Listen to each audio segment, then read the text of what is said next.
Ahondar en este tema nos acompaña Jairo Libreros, analista permanente de NTN 24. Jairo, como siempre, un gusto. Bienvenido, buena tarde.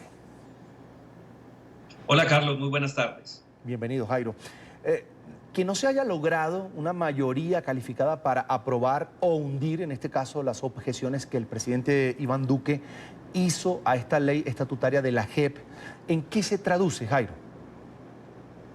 Eso tiene dos significados. En primer lugar, hay que tener en cuenta que en la primera votación que se adelantó en el Senado de la República relacionado con el tema de la aprobación o no de las objeciones, quienes rechazaban las objeciones, es decir, un movimiento que estaba de acuerdo con lo contenido en la ley estatutaria sobre la JEP, sí alcanzaron las mayorías. El voto calificado era de 47 senadores. Esa votación se alcanzó. Ahí se presentó una disputa jurídica muy fuerte y no se pudo salvar, por lo menos en el Congreso de la República, esa votación. Pero la situación ahora es diferente y aquí viene la segunda lectura. Que no se haya aprobado tampoco el rechazo de esas objeciones y de manera particular, en este caso, la aprobación, nos deja en un limbo jurídico que solamente la Corte Constitucional puede salvar. Lo que ocurra en la Corte en los próximos días es determinante, porque en el debate interno que se adelante en la Corte Constitucional vamos a determinar si tienen vida las objeciones o no.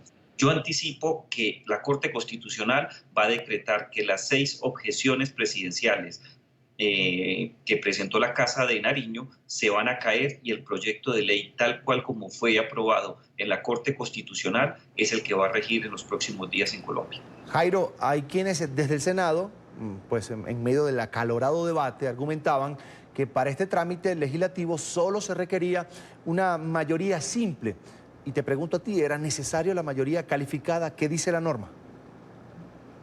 La norma sí habla de una mayoría calificada. Hay que tener en cuenta que las leyes estatutarias para ser aprobadas no solamente demandaban en términos generales unas mayores discusiones en el Congreso de la República. En este caso hay que tener en cuenta que esa norma se mantuvo, pero también no podemos olvidar que en el momento en que se adelantó esa votación, el Congreso de la República creó un mecanismo que le daba mayor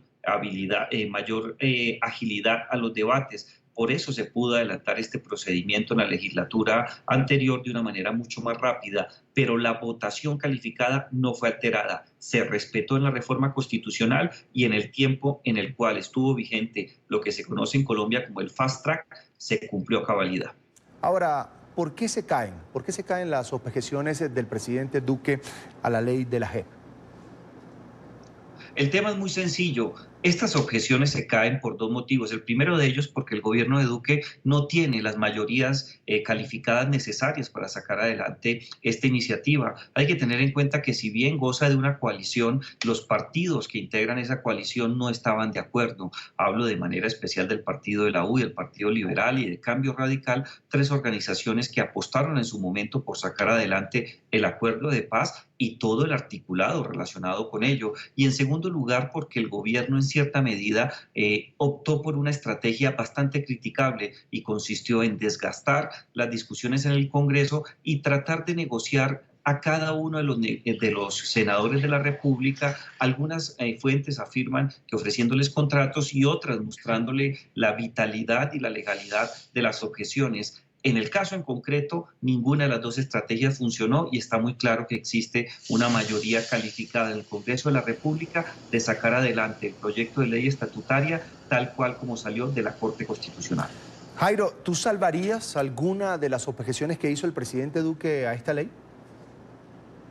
Yo tengo mucha inquietud con una que creo que tiene un asidero no solamente político y legal, y está relacionada con la necesidad de sacar el tema de el juzgamiento a los combatientes que están involucrados en temas relacionados con violencia sexual. Ese es un tema muy sensible, es un tema que muchas veces hasta en la discusión política genera ciertos roces, sentimientos y algún grado de preocupación. Ese tema quizás para muchos analistas o actores políticos era necesario sacarlo de la JEP y que fuera estudiado única y exclusivamente por la justicia ordinaria. Pero en términos generales yo no comparto las objeciones realmente no son de conveniencia, son objeciones eminentemente jurídicas y la competencia para objeciones jurídicas no está en cabeza del presidente de la República y mucho menos en el debate del Congreso de la República. Por eso yo creo que tal cual como salió con base en la sentencia de la Corte Constitucional, este proyecto de ley estatutaria se debe mantener. Jairo, ¿tienen asidero político jurídico quienes se oponen a estas modificaciones que propuso el presidente Iván Duque? Es decir, ¿no se trata todo esto de un efecto antiuribismo? No lo creo. Hay que tener en cuenta que todo lo que estuvo relacionado con el proceso de paz fue una situación crítica, dividió al país.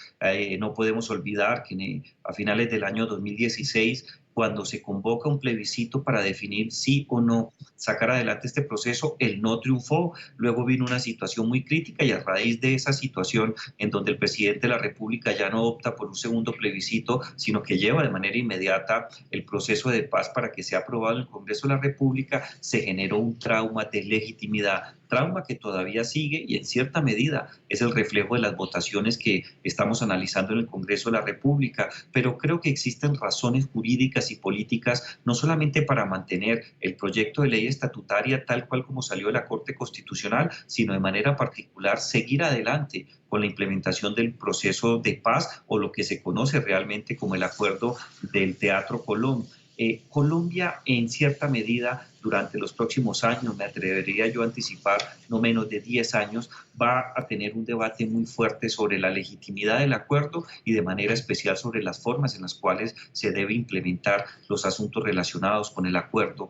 Creo que eso hace parte de la democracia, creo que sin lugar a dudas tener un debate político, por difícil que sea, es beneficioso para los intereses institucionales de la democracia colombiana y creo que estamos embarcados desde todo punto de vista en lo que es un Estado social de derecho en donde los debates políticos se resuelven de manera acalorada pero respetuosa en las instancias que corresponden, en este caso en el Congreso de la República. Vamos a agradecer a Jairo Libreros, analista permanente de NTN 24, por estos minutos. Jairo, muchísimas gracias. Feliz fin de semana para ti. Para mí es un placer. Feliz tarde. Hasta pronto.